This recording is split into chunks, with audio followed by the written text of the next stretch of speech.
O presente é glorioso, senhoras e senhores. O presente é glorioso. Foi uma semana espetacular. Uma semana de muita exposição. Uma semana só de notícia boa. Uma semana de Atlas rompendo barreiras, saindo do pelotão da merda, se aproximando dos 10%.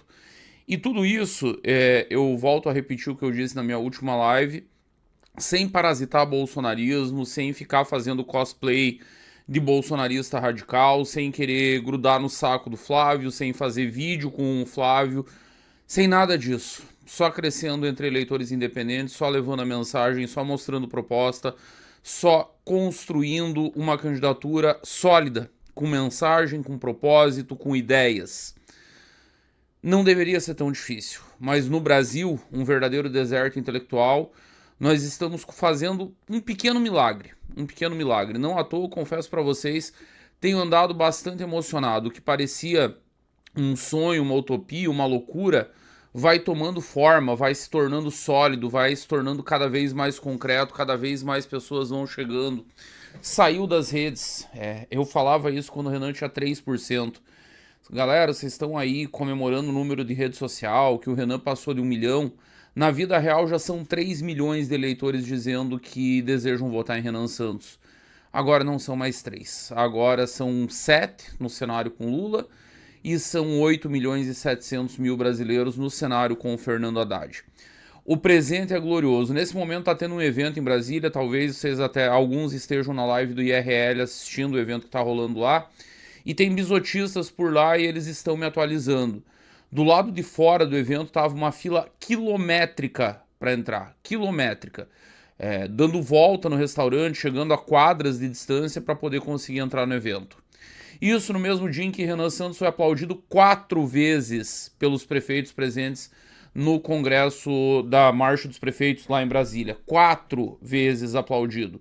Prefeitos que escutaram um candidato presidencial dizer que boa parte dos municípios no Brasil não devem existir, porque eles não são autossustentáveis, porque eles são parasitas de recursos públicos, porque eles existem só para sugar o dinheiro dos nossos impostos.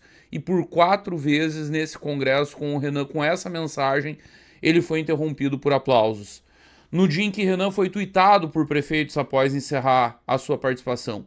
Um candidato presidencial que não tem nenhum, repito, 0 prefeitos de seu partido. 0. A missão que tem menos de 1 ano de idade, um bebezinho político. E aí esse bebezinho político faz brotar em outdoors ao redor do Brasil, esse bebezinho político mobiliza o sonho de milhões de brasileiros, esse bebezinho político consegue tomar conta das redes sociais, levar pânico às candidaturas principais. Foi uma semana absolutamente gloriosa e essa live aqui não vai ser para fazer análise, não é para ser racional, ela é só para comemorar. E esse ano eu tomei uma decisão muito difícil, há pouco mais de 2 meses. Para quem ainda não reparou, já está em curso. E eu não quis falar sobre isso antes aqui porque não gosto de dramas, sabe? Não gosto de dramas. Como diria Nego Di, essa certamente foi a decisão mais difícil da minha vida até aqui. Eu sabia que se eu pegasse qualquer eleição esse ano, qualquer uma, eu ia estar comprometendo meu tempo. Se tem alguém que entende eleição no Brasil tanto quanto eu, certamente tem alguns muito bons que entendem tanto quanto eu, mais do que eu sei que não tem ninguém que entenda. Eu entendo o nível de dedicação que uma campanha exige. Tem um monte de consultor no mercado, picareta. Ah, não, eu pego 10 campanhas, eu pego 20, eu tenho equipe. É picareta. O cara que faz isso, ele não cuida bem de nenhuma. Ele vende pacotinho pronto, ele vende solução mágica, é vendedor de terreno na lua. Então, quando eu pego campanha, é para fazer de verdade. Mesmo campanha que eu sei que tá perdida. E o candidato também sabe porque eu falo pro candidato, na hora de fechar, na hora de apertar a mão, na hora de definir o preço, eu já entrego o diagnóstico. Ó, o diagnóstico é esse. Você tá indo para fazer tanto por cento, você tá indo para construir imagem, você tá indo pensando na eleição seguinte, não dá. Nessa não vai dar. Eu sempre sou brutalmente honesto com os meus clientes. Mas dizia eu que há 2 meses atrás eu tomei uma decisão muito difícil, que era de me dedicar à eleição de Renan Santos. Há motivos para isso. Em 2021, as pessoas vinham me perguntar, Bisotto, você apoia o Moro? E eu sempre fui um grande crítico de Sérgio Moro e da Operação Lava Jato. E eu dizia, não, eu apoio o Capeta e eu não apoio o Sérgio Moro. Então quem que é o candidato? Era a pergunta inevitável. Quem que é? Você é contra o Bolsonaro, você sempre foi contra o PT, se não é o Moro é quem? Renan Santos. E me chamavam de louco. Lá em 2021, 5 anos atrás. Você tá louco, isso não vai existir. E eu passei um ano insistindo. E eu insisti tanto que no momento em que Sérgio Moro traiu o MBL, porque ele traiu o MBL lá em 2022, ele filiou ao Podemos, ele torrou 6 milhões de reais do fundo partidário do Podemos na candidatura presidencial, contratou marqueteiro, contratou fonoaudióloga para ver se melhorava aquela voz e aquela oratória de pato rouco, contratou estilista, personal stylist, gastou 6 milhões de reais na pré-candidatura. E na véspera de fechar a janela partidária, e aí detalhe, como o MBL apoiava a candidatura de Sérgio Moro, foi todo mundo pra lá, filiou Renato Batista, filiou o Kim, filiou o Guto, tava todo mundo lá. Como era isso, tava todo mundo... É o projeto, é o nosso candidato a presidente, vai todo mundo pra lá. Não 10ª hora ele filia no União Brasil, no fechamento da janela. E o Renan, muito puto com a situação, fodeu com tudo que estava sendo construído, criou um puta clima ruim dentro do Podemos. O Renan me ligou na quinta-feira, a janela fechava na sexta-feira, em 2022. Eu não vou lembrar a data exata, eu lembro que foi na noite de quinta para sexta. Era 9 horas da noite, toca meu telefone e o Renan me diz assim... Bisotto, se você conseguir o partido até amanhã, eu sou o candidato. Esse filho da puta nos sacaneou e agora eu vou comprar esse barulho. Você quer bancar o filho da puta? Eu aguento, eu vou bancar a candidatura. Isso era 9 horas da noite. Eu fiquei entre as 9 e a meia-noite, eu devo ter feito umas 10 ligações, falei com um monte de dono de partido nanico, comecei a construir pontos, fui xingado por vários deles. Isso foi até amanhã do dia seguinte, aí nós fizemos outros contatos, eu falei com o Cristiano Beraldo, o Beraldo falou com mais gente, fomos envolvendo, enfim, muitas pessoas no negócio. De tarde nós tínhamos o partido. Na tarde de sexta-feira, faltando horas para o fechamento da janela, nós conseguimos o Agir, o famoso Agir, o partido do autista atualmente. E aí o Agir foi uma negociação, rolou uma negociação, e quem conhece de política no Brasil sabe, esses partidos nanicos funcionam todos movidos a dinheiro. E nós não tinha dinheiro. O PRTB, por exemplo, corria no mercado na época que estava sendo leiloado. O finado Levi Fidelix tinha recém morrido, aí a viúva tinha ficado herdeira, aí apareceu um escritório da advocacia envolvido, tinha preço, era coisa de 30 milhões de reais que eles queriam pelo partido. Uma doideira, uma doideira. Essa era só uma das histórias que eu ouvi nessa aventura louca de conseguir o partido. Mas dizia eu, conseguimos de tarde o Agir. E aí, qual que foi a nossa negociação? Olha, não temos dinheiro, não peçam dinheiro que nós nem temos. Se tivéssemos, usaríamos nas candidaturas nossas, mas não temos. O que nós queremos? Nós só queremos uma coisa. Vocês dão a legenda e nós entramos com a nossa militância, com a nossa capacidade de fazer campanha em rede social, com a nossa capacidade de construir ideias, de construir um projeto. E eles toparam. O Renan filiou. E aí eles pediram algumas contrapartidas. Uma das contrapartidas é que tinha que resolver o diretório de Santa Catarina, que estava vazio na época. Eu filiei, deveria ser candidato a vice-presidente, deveria construir candidatura aqui no estado, enfim. Só que aí passou uma semana e houve uma conversa interna do MBL, lá em 2022. E a conversa era simples e óbvia, e fazia todo sentido.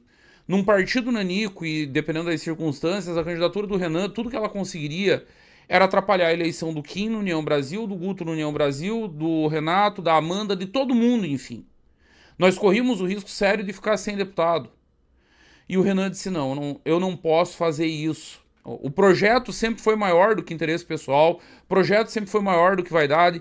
Quem conhece o mercado político brasileiro sabe, ninguém teria aberto mão de uma candidatura de graça por partido nanico, como nós conseguimos.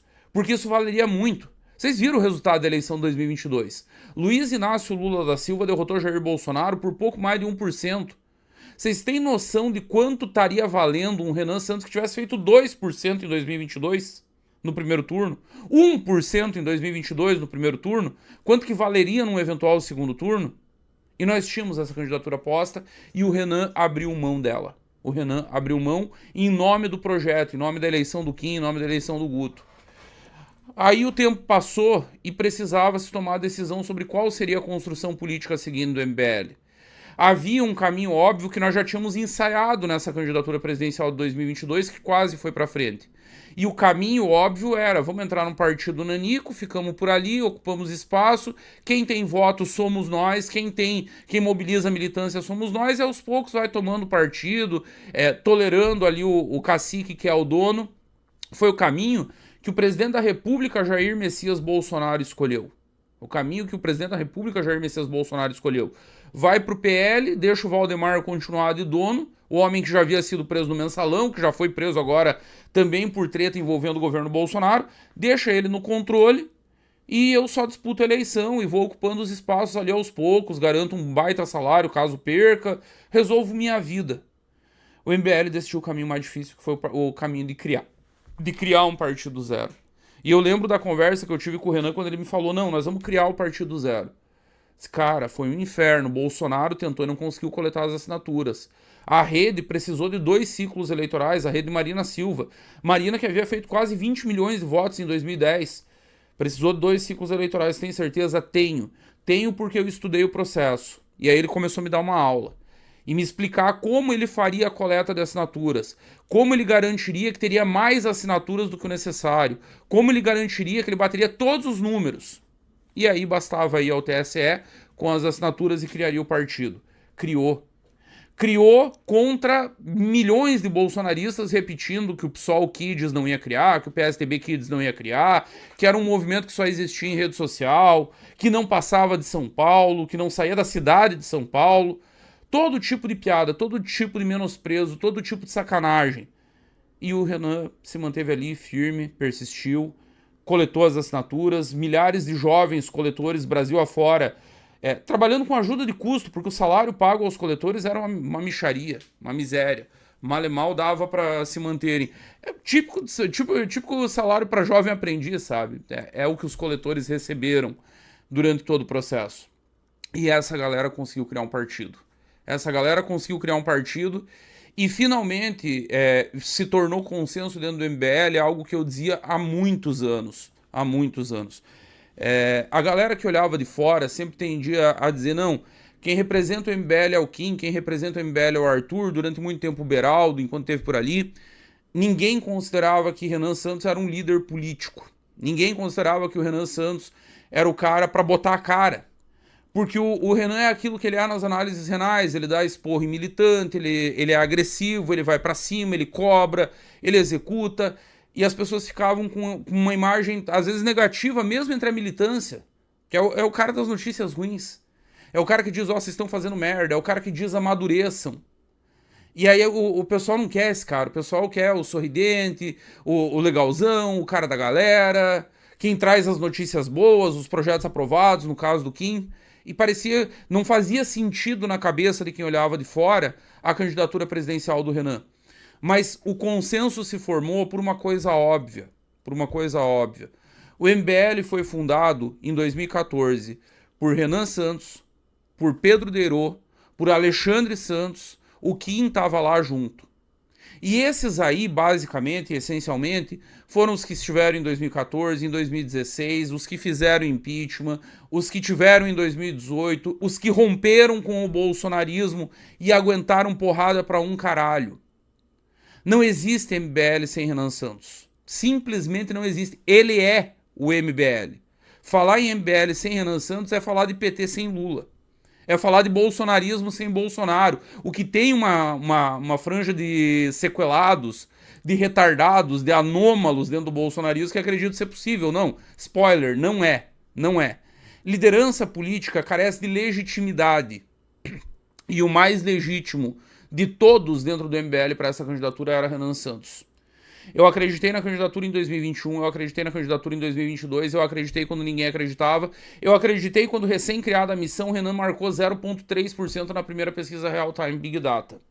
Então, há 2 meses atrás, eu estava aqui um belo dia e a discussão na live era o que nós vamos fazer para tornar o Renan conhecido, como que nós vamos fazer essa pré-campanha, e eu lancei uma ideia idiota que me ocorreu na hora, que não é original, não é nenhum... foi disruptivo, foi o Steve Jobs da campanha. Não, eu só me baseei no que o bolsonarismo havia feito no período 2017-2018. E falei, bah, uma ideia boa seria botar outdoors, sem mensagem política, sem pedir voto, sem nada, porque tudo isso é vedado pela legislação eleitoral. Respeitando a legislação eleitoral, seguindo tudo, jogando estritamente dentro das 4 linhas, vamos botar outdoor dizendo, perguntando quem é Renan Santos. Que isso vai gerar curiosidade, isso vai... E aí tem variações, você conhece Renan Santos, já ouviu falar de Renan Santos? E lancei ideia e ainda falei, e ainda falei nessa live, eu disse o seguinte, eu mesmo, se tivesse 3 mil reais, colocaria um outdoor do Renan aqui em Floripa. Lê do engano, lê da Nagli. O outdoor aqui custa 10 pau na Via Expressa. Só que eu falei nesses 3 mil, que eu não tinha, minha conta raspada, e me aparece um doador no direct, que não era sequer aqui de Santa Catarina, de São Paulo, e diz assim pra mim, Bisoto, eu tenho os 3 mil reais, eu vou te doar os 3 mil e você coloca o outdoor. E aí eu ainda falei, calma, não doa, não faz o Pix. Deixa eu orçar aqui pra entender exatamente o que é.